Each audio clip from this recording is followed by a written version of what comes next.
Olá, alunos, vamos para a nossa aula de número 80 agora, né? Nossa 80ª aula.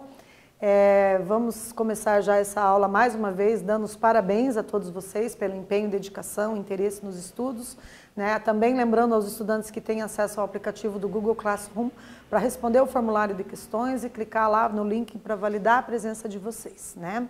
E sempre importante, a gente não pode se esquecer de lembrar que mais importante do que simplesmente validar a presença é assistir as videoaulas, acompanhar os raciocínios lógico, matemático, discursivo, literário, que são aí disponibilizados pelo professor, né, organizados pelo professor e por uma equipe de técnicos que ficam ali nos orientando para como trazer um plano de aula para vocês que seja coerente com a proposta de ensino para a faixa etária de vocês, para o nível e modalidade de ensino que vocês estão inseridos, né? Então é muito bom vocês valorizarem esse trabalho todo e acompanharem as videoaulas, fazer os exercícios, que é isso que vai promover o conhecimento, né? Então vamos começar a nossa aula de hoje, né? Peço que vocês peguem aí os materiais, bloco de notas, caderno, lápis, caneta, tudo que organizaram para poder nos acompanhar. Vamos lá? O que a gente organizou então para hoje? Os objetivos desta aula então. A gente continua fazendo a leitura dos fragmentos de romance, né? Vamos analisar as mudanças de sentido decorrentes da substituição de advérbios, vamos estabelecer relações lógico-discursivas presentes no texto, marcadas por conjunções, advérbios, etc., né? Que é aquilo que vai dar coesão ao texto que a gente vai analisar. Vamos identificar efeitos de ironia ou humor em textos variados e reconhecer o efeito de sentido decorrente da exploração de recursos estilísticos, que são os signos linguísticos, os recursos da linguagem escolhidos pelos escritores, pelos autores aí, né, os grandes nomes da nossa literatura. Então vamos conhecer um fragmento do romance chamado Capitães da Areia. Então aqui a gente tem um momento em que o Jorge Amado, o escritor, né, que escreveu Os Capitães da Areia, traz a descrição do trapiche.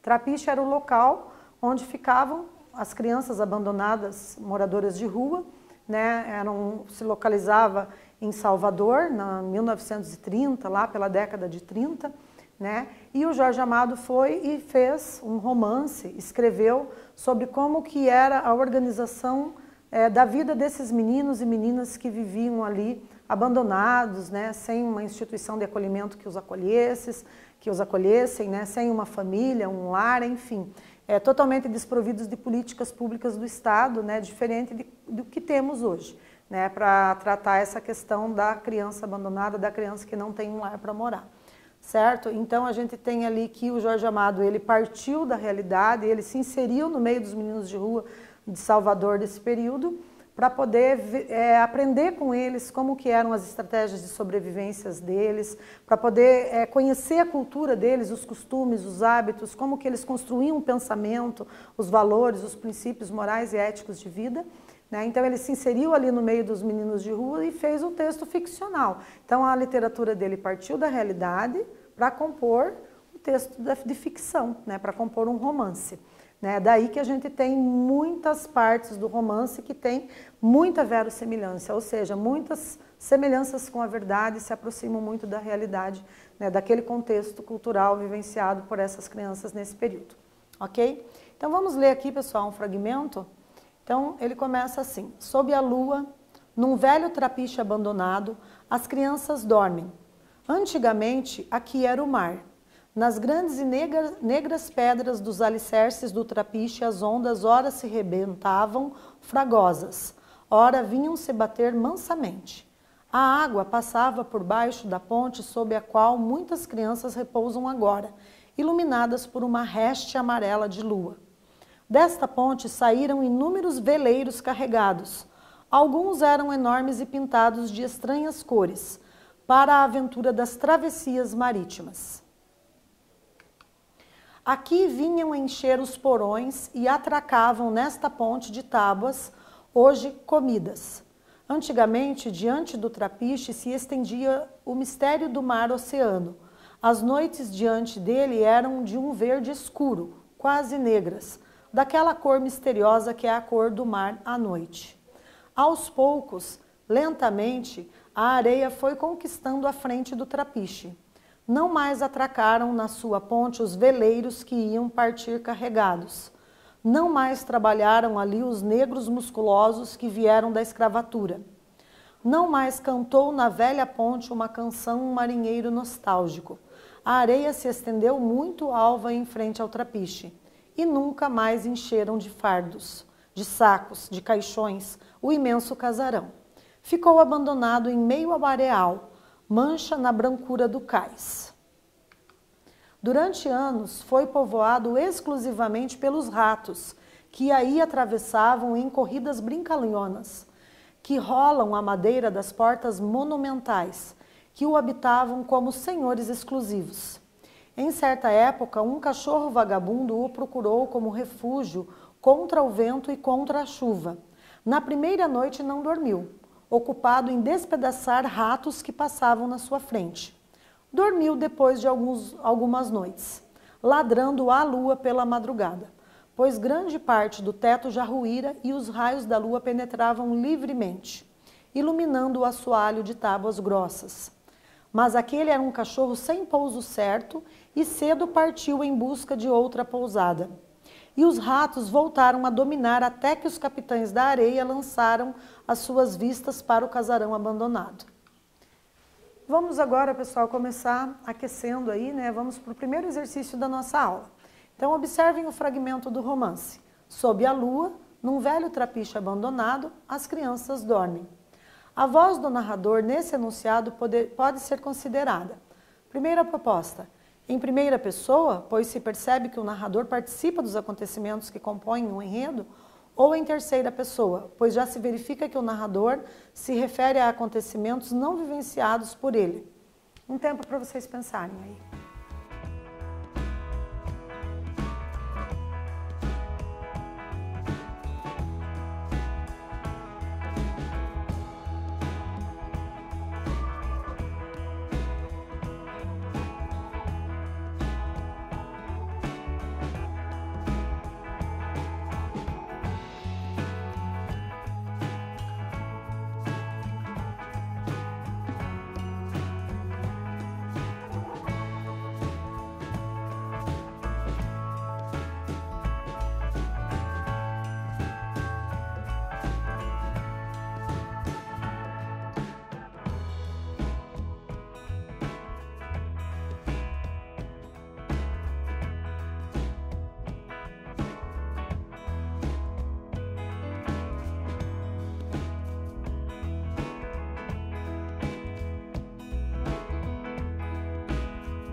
Então vamos ver, pessoal, quem acertou aí, olha, marcou a segunda possibilidade, né, a segunda alternativa, a resposta correta. Então a gente percebe que o narrador está em terceira pessoa, a voz do narrador é em terceira pessoa, pois já se verifica que o narrador se refere a um acontecimento não vivenciado por ele. Ele não vivenciou quando ele diz lá, sob a lua, num velho trapiche abandonado, as crianças dormem. Então aqui a gente já começa a perceber que provavelmente esse narrador aqui não é protagonista, ou seja, ele não é aquele personagem principal, como a gente viu em romances anteriores. A gente tem agora que a voz do narrador se apresenta em terceira pessoa, ele conta o que aconteceu com outras pessoas, ele não participa dos acontecimentos, certo? Vamos para uma segunda questão. Então eu vou pedir para vocês lerem aqui comigo, olha, nesse trecho do romance, que figura de linguagem é possível localizar? Vamos fazer uma retomada das figuras de linguagem. Então, o fragmento diz assim, antigamente, aqui era o mar. Nas grandes e negras pedras dos alicerces do trapiche, as ondas ora se rebentavam fragorosas, ora vinham se bater mansamente. Será que nós temos aqui um caso de hipérbole, personificação, metáfora ou metonímia? Né? Lembrem-se que a hipérbole é quando se refere a exageros, né? Quando a gente tenta seguir um raciocínio lógico-matemático e vê que houve um exagero além da conta. Então a gente tem uma hipérbole. Né? A personificação é quando se atribui características das pessoas, atitudes que seriam percebidas em seres humanos, em pessoas, se atribui a seres inanimados, seres que não têm vida. Né? Aí a gente tem uma personificação. Na metáfora, a gente tem vários casos, né? A gente já teve a oportunidade de estudar várias situações de uso da metáfora.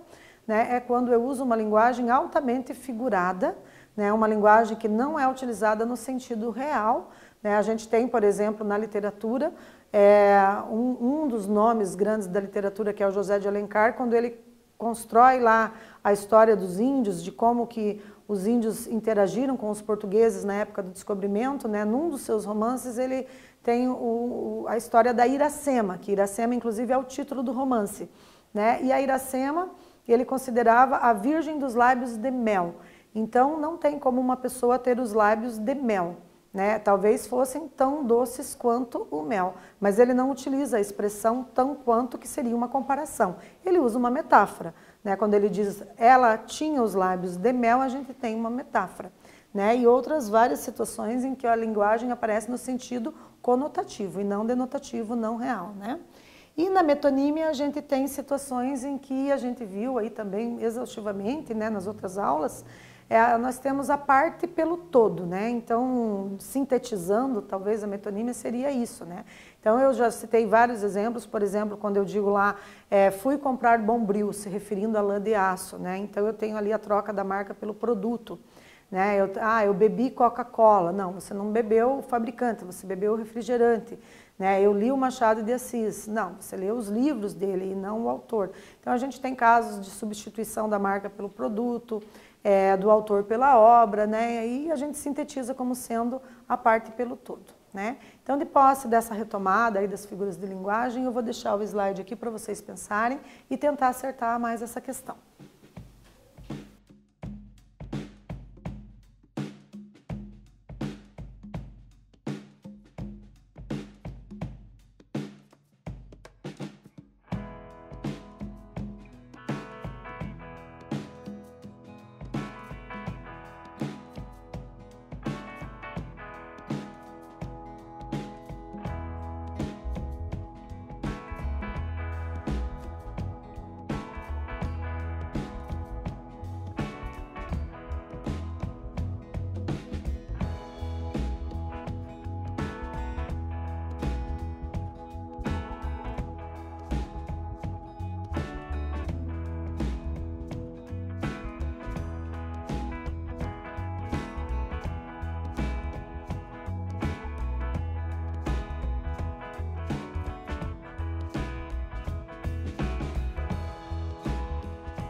Então, galera, verificando, olha lá, acertou quem conseguiu captar que trata-se de uma personificação, né? Então, a gente tem aqui, nessa frase, quando ele começa aqui, é esse fragmento do texto, né?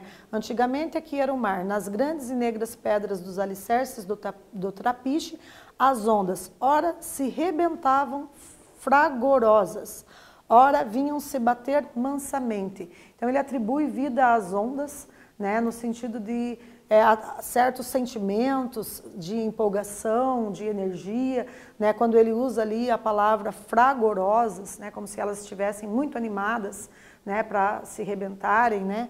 E para avançarem, né? As ondas, e outra hora elas vinham se bater mansamente, né? Tranquilamente, numa ideia de calmaria, de paz, que são sentimentos atribuídos às pessoas, aos seres humanos, por isso que ele personifica a ação e a gente chama de personificação. Muito bem. Vamos para o exercício 3. Agora, observem a frase. A areia se estendeu muito alva em frente ao trapiche. Que efeito de sentido o advérbio de intensidade produz com relação à cor da areia? Um tempo para vocês fazerem o exercício 3.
Então, olha lá, que efeito de sentido provoca o advérbio de intensidade muito?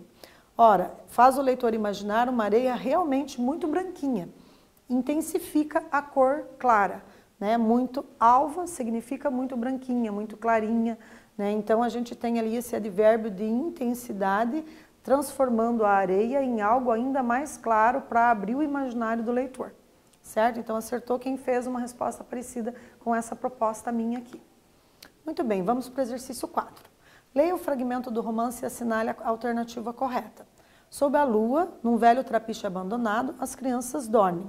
Antigamente, aqui era o mar. Nas grandes e negras pedras dos alicerces do trapiche, as ondas ora se rebentavam fragorosas, ora vinham se bater mansamente.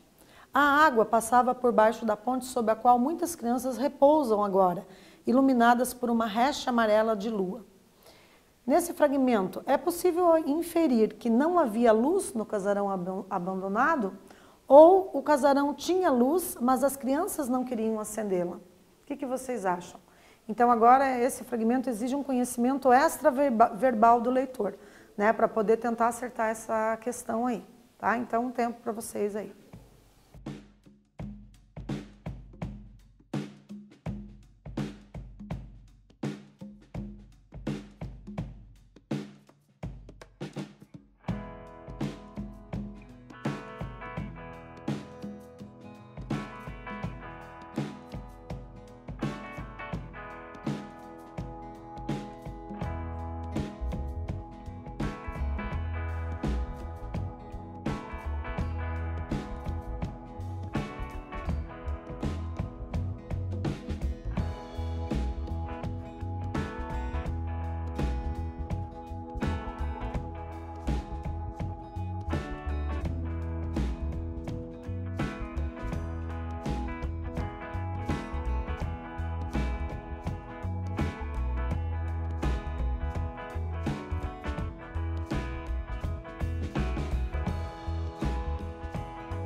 Retornando então, pessoal, vamos ver quem marcou a primeira alternativa como resposta correta, parabéns, né?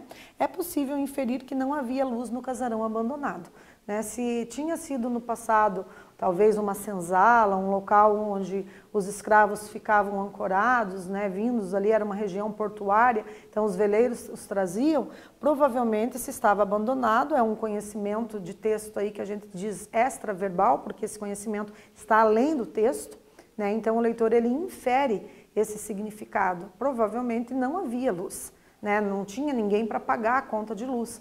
Então, não poderia ser a segunda possibilidade, né, a segunda alternativa, certo? Não eram as crianças que não tinham a intenção de acender as luzes, mas sim não havia luz no casarão, por isso que ele era iluminado apenas por uma réstea de lua, provavelmente porque o telhado também estava falho, né? Haviam ali alguns buracos no telhado e aí a lua penetrava, dava para dar uma para as crianças terem um pouco de claridade ali, né, em função da lua, certo? Muito bem. Agora vamos para mais um fragmento, convido vocês a lerem comigo. É aqui também que mora o chefe dos capitães da areia, Pedro Bala. Desde cedo foi chamado assim, desde seus 5 anos. Hoje tem 15 anos. Há 10 que vagabundeia nas ruas da Bahia. Nunca soube de sua mãe. Seu pai morrera de um balaço.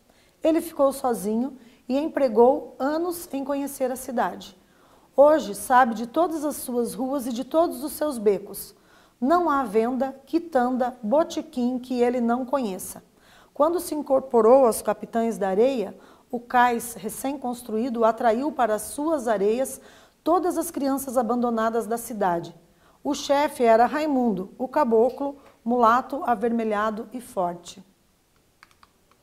Releia o fragmento no qual o leitor é apresentado ao personagem principal do romance, Capitães da Areia, né? Então, vou convidá-los a reler esse fragmento, que é o primeiro contato que o leitor tem com esse que era, né, o capitão, que era o líder do grupo de crianças abandonadas que moravam em Salvador na década de 30. Então, vamos reler aqui. Hoje sabe de todas as suas ruas e de todos os seus becos. Não há venda, quitanda, botequim que ele não conheça. Quando se incorporou aos capitães da areia, o cais recém-construído atraiu para suas areias todas as crianças abandonadas da cidade. O chefe era Raimundo, o caboclo, mulato, avermelhado e forte. Questão 5 agora para a gente responder. Que frases permitem inferir que o protagonista começa a exercer a liderança entre o grupo de meninos abandonados? Então vocês vão localizar uma frase para responder essa questão e a gente retorna.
Vamos ver, pessoal? Então, acertou quem pensou ou até sublinhou, ou anotou, né, para quem está anotando, essa frase. Né? Então, quando ele se incorporou aos capitães da areia, e aí a gente tem a descrição ali, o cais recém-construído atraiu para as suas areias, esse atraiu tem como sujeito o Pedro Bala, né? Atraiu para as suas areias todas as crianças abandonadas da cidade. Quem fez isso? Qual é o sujeito dessa frase? O Pedro Bala, que é, né, o líder dos capitães da areia. O chefe naquela época era Raimundo, o caboclo, mulato, avermelhado e forte. Depois o Raimundo deixa de ser chefe e o Pedro Bala passa a ser o líder, conforme já anunciado nesse fragmento. À medida que ele vai atraindo as crianças, ele vai se constituindo enquanto uma liderança para esse grupo de crianças abandonadas, certo? Então a gente também tem um recurso na literatura que a gente chama de flash forward. Lembra? A gente aprendeu o que é flashback, que é quando volta ao passado, quando o personagem retorna às memórias do passado e passa a revivê-la e narrá-las para o leitor. E a gente tem o flash forward, que é quando se anuncia algo que está para acontecer. E aí o leitor que vai tentando adivinhar o que vai acontecer, seja num romance, seja num filme. Então a gente tem aqui um exemplo de flash forward, porque o leitor consegue já inferir, tendo em vista que é ele que vai atraindo as crianças para morar debaixo do trapiche ali, e começa a protegê-las, cuidá-las dentro das suas possibilidades, certo? Então vamos retornar agora para a nossa questão de explorar os aspectos linguísticos discursivos. A gente vai reviver aí, retomar um pouquinho do que são esses advérbios, e qual a função morfológica e sintática que eles desempenham nos enunciados e nas frases dentro da nossa língua portuguesa. Então, o advérbio, do ponto de vista morfológico, ele não se flexiona em gênero, ou seja, masculino ou feminino, não existe essa flexão, e nem em número singular ou plural. Por quê? Porque se trata de uma classe gramatical invariável, ele não varia, ele é invariável, certo? Então, para o exercício 6, eu vou solicitar que vocês identifiquem o erro nessa frase e classifiquem o advérbio. Aos poucos, lentamente, a areia foi conquistando a frente do trapiche. Temos aqui um advérbio de modo ou um advérbio de intensidade? Um tempo para vocês pensarem.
Então, pessoal, retornando aqui, então nós temos que lentamente é um advérbio de modo, né? Porque indica o modo como a areia foi conquistando a frente do trapiche, né? Então, o enunciado nosso pedia para a gente identificar um erro nessa frase, né? E muito provavelmente alguns de vocês estão pensando que de repente pode ser um erro de estilo de escrita do autor ter anunciado aqui que a areia foi conquistando a frente do trapiche e que a areia, em princípio, ela não teria como ter uma atitude de conquistar alguma coisa, porque isso seria uma personificação. Ora, dentro de um texto ficcional, para a ficção, a gente tem sim esse recurso, essa figura de linguagem que pode ser utilizada, que é a personificação, né? Quando a gente atribui vida a um ser inanimado, nesse caso, a areia, né? Então, quando ele diz a areia foi conquistando a frente do trapiche, a gente tem uma personificação que não constitui um erro necessariamente, né? Então, nesse enunciado, o que a gente tem é um advérbio de modo, que indica o modo como a areia foi conquistando, né? De que modo que foi? De modo lento, ou seja, lentamente. Ok? Então, acertou quem marcou a primeira alternativa como resposta correta. Muito bem, vamos para a questão de número 7 agora. Então, eu vou pedir para vocês transformar as locuções adverbiais em advérbios de modo. Então, na letra A, o protagonista sempre ajudou com persistência as crianças abandonadas. Na letra B, as personagens, com calma, tentavam sobreviver. C, o escritor, com responsabilidade, conseguiu publicar sua obra. E D, o leitor, com motivação, leu o romance até o final. Tá? Um tempo para vocês transformarem locuções adverbiais em advérbios, né? Lembrem-se do slide anterior que a gente viu a palavra lentamente, né? Então, se fosse uma locução adverbial, seria com lentidão, lentamente. Pensem, a partir desse exemplo, como que vocês fariam esse exercício.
Então, pessoal, vamos ver como ficou essa resposta aí, olha lá. Então, na letra A, o protagonista sempre ajudou persistentemente, né? E a gente faz ali uma derivação sufixal, acrescentamos o sufixo mente, a palavra persistente, né? Então, transformamos com persistência em persistentemente e temos aqui, né, um advérbio de modo. Na letra B, as personagens calmamente tentavam sobreviver, né? Então, pegamos ali com calma, uma locução adverbial e fizemos uma derivação sufixal, né, acrescentando o sufixo mente. Então, ficou calmamente. E na letra C, o escritor responsavelmente conseguiu publicar sua obra. E na D, o leitor motivadamente leu o romance até o final, né? Então, a gente tem ali esses advérbios que indicam o modo como as coisas acontecem. Certo? Então, locução adverbial trata-se do conjunto de duas ou mais palavras que possuem o valor de advérbio, certo? Lembrem-se lá, com calma, calmamente, com tranquilidade, tranquilamente, né? E assim vai. Então, no exercício 8, eu vou pedir para vocês identificarem as locuções adverbiais de lugar presentes nas duas frases seguintes. Letra A, o trapiche por dentro estava caindo aos pedaços, cheio de ratos. E na letra B, a ponte que passava por cima do mar estava desabando. Um tempo para mais esse exercício, para a gente fixar os conteúdos.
Então, pessoal, acertou aí quem localizou os advérbios que indicam lugar, né? As locuções adverbiais que indicam lugar são locuções porque é constituído por mais de uma palavra, né? Então, por dentro indica o lugar onde estavam ali os ratos, né? E por cima que indica o lugar por onde passava o mar, né? A ponte por onde passava a ponte, na verdade, né? A ponte que passava por cima do mar estava desabando. Por cima identifica o lugar, portanto, é uma locução adverbial de lugar. Muito bem, mais um exercício para a gente fechar nossa aulinha, vamos ver aqui? Então, olha lá a questão 9. Utilize as palavras da caixa abaixo para preencher as lacunas com a classificação adequada que define as seguintes expressões adverbiais. De modo e de tempo, então vocês vão localizar aí, tá? Vou deixar aqui um tempo, slide para vocês analisarem e tentar responder esse exercício, não está difícil.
Então, pessoal, olha lá, estava fácil esse exercício, né? Então, acertou quem indicou tempo para as expressões depois de amanhã, em breve, à tarde, à noite, né? Lembrando que à tarde, à noite são palavras que indicam tempo e, portanto, são craseadas, né? Às vezes também indicam tempo, leva a crase, não se esqueçam.